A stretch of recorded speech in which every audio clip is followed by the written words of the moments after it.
बातमी नागपुरातून नागपुरामध्ये सिलेंडरचा स्फोट झाला। यामुळे घराला आग लागून एकाचा मृत्यू झालाय तर 10 जण जखमी झालेले आहेत। कामठीतील गांधीनगर भाजी मंडईतील ही घटना आहे। अग्निशमन दलाकडून आगीवर नियंत्रण मिळवलं गेलंय। नागपुरामध्ये ही आग लागली होती। सिलेंडरचा स्फोट होऊन ही आग लागली होती। अधिक माहिती घेऊया, आपले प्रतिनिधी तेजस मोहतुरे आपल्यासोबत जोडलेले आहेत। तेजस,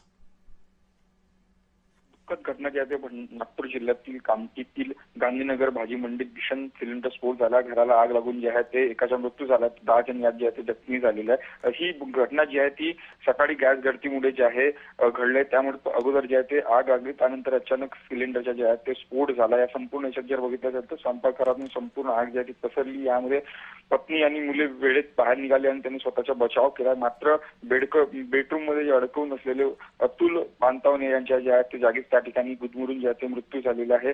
आग विझवताना जे आहे ते शेजाऱ्यांना सुद्धा जे आहे ते दुखापत झाली आणि एकूण जे आहे ते 10 जण जे आहेत यामध्ये जे जखमी झालेले आहेत। अग्निशामक दलाची त्या ठिकाणी तत्काळ गाडीने धाव घेतली आणि संपूर्ण पाणीच्या मारा करत जे आहे ते आग जे आहे ते आटोक्यात आणले तरी मात्र या संपूर्ण संदर्भात जर बघितलं असेल तर घरातील सर्व साहित्य जे आहे ते जळून खाक झाले आणि 8 लाख रुपयाचे नुकसान जे आहे ते घरमालकाला झालेले आहे। संपूर्ण घटनेची माहिती जी आहे ते कामठी पोलिसांनी कडून करण्यात आली आहे। पुढील तपास सुद्धा जे आहे ते पोलिसांकडून सुरू आहे। मात्र या संपूर्ण याच्यात जर बघितलं असेल तर मृतदेह जे आहे ते रुग्णालयात सुद्धा पाठवण्यात आले आणि कुटुंबांना जे आहे आर्थिक मदतीची मागणी जी आहे ते केलेली आहे। संपूर्ण याच्यात जे आहे ते पंचनामा जे आहे ते कामठी नगर परिषदेने सुरू केलेला आहे।